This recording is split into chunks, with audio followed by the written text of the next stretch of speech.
नमस्कार मित्रों, ऋषि चिंतन चैनल में आपका हार्दिक स्वागत है। आज का चैप्टर है पाप का भागी कौन, पाप किसने किया। एक ब्राह्मण ने बगीचा लगाया, उसे बड़े मनोयोग पूर्वक संभालता, पेड़ लगाता, पानी देता। एक दिन गाय चरती हुई बाग में आ गई और लगाए हुए कुछ पेड़ चरने लगी। ब्राह्मण का ध्यान उस ओर गया तो उसे बड़ा क्रोध आया। उसने एक लठ लेकर उसे जोर से मारा।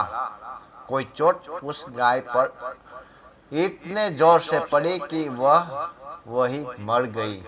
गाय को मरा जानकर ब्राह्मण बड़ा पछताया और देखना ले इससे गाय को घसीट के पास ही बाग के बाहर डाल दिया।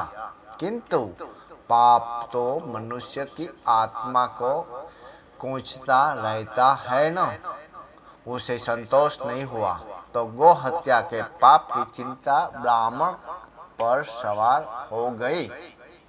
बचपन में कुछ संस्कृत ब्राह्मण ने पढ़ी थी। उसी समय एक श्लोक उसमें पढ़ा जिसका आशय था कि हाथ इंद्र की शक्ति प्रेरणा से काम करते हैं, अमुक अंग अमुक देवता से। अब तो उसने सोचा कि हाथ सारे काम इंद्र शक्ति से करता है, तो इन हाथों ने गाय को मारा है, इसलिए इंद्र की गौ हत्या का पाप है, मैं नहीं। मनुष्य की बुद्धि की कैसी विचित्रता है। जब मन जैसा चाहता है वैसा ही हाँकर बुद्धि से अपने अनुकूल विचार का निर्णय करा लेता है। अपने पाप कर्मों पर भी मिथ्या विचार करने अनुकूल निर्णय की चाशकी चढ़ाकर कुछ समय के लिए कुनेन के जैसा कठोर पाप से संतोष पा लेता है। कुछ दिनों बाद गो हत्या का पाप आकर ब्राह्मण से बोला, मैं गो हत्या का पाप हूँ, तुम्हारा विनाश करने आया हूँ। ब्राह्मण ने कहा, गो हत्या मैंने नहीं की, इंद्र ने की है। पाप बेचारा इंद्र के पास गया और वैसा ही कहा। इंद्र अचंभे में पड़ गए। सोच विचार कर कहा, अभी मैं आता हूँ।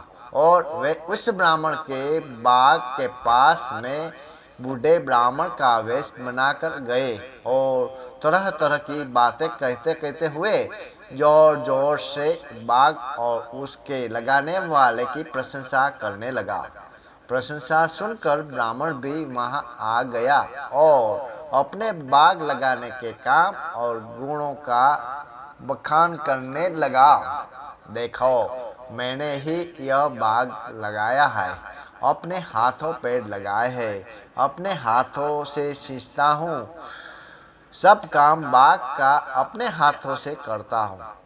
इस प्रकार बातें करते करते इंद्र ब्राह्मण को उस तरफ ले गए जहाँ गाय मरी पड़ी थी। अचानक उसे देखते इंद्र ने कहा, यह गाय कैसे मर गई?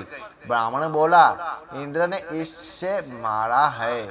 इंद्र अपने निज स्वरूप में प्रकट हुआ और बोला, जिसके हाथ ने यह बाग लगाया है, यह पेड़ लगाया है, जो अपने हाथों से उसे सींचता है, उसे हाथों से यह गाय मारी है, इंद्र ने नहीं, यह तुम्हारा पाप लो। यह कहकर इंद्र चले गए। गो हत्या का पाप विकराल रूप में ब्राह्मण के सामने आ खड़ा हुआ। भले ही मनुष्य अपने पापों को किसी भी तरह अनेक तर्क युक्तियों लगाकर टालता रहे, किंतु अंत में समय आने पर उसे ही पाप का फल भोगना पड़ता है। पाप जिसने किया है उसी को भोगना पड़ता, दूसरों को नहीं। यह मनुष्य की भूल है कि वह तरह तरह की युक्तियों से पाप से बचना चाहता है। अंततः जो क्रिया उसका आरोप दूसरे पर न करते हुए स्वयं को भोगने के लिए तैयार रहना चाहिए। पंडित श्री राम शर्मा आचार्य जी। जय गुरुदेव, जय गुरुदेव, जय गुरुदेव।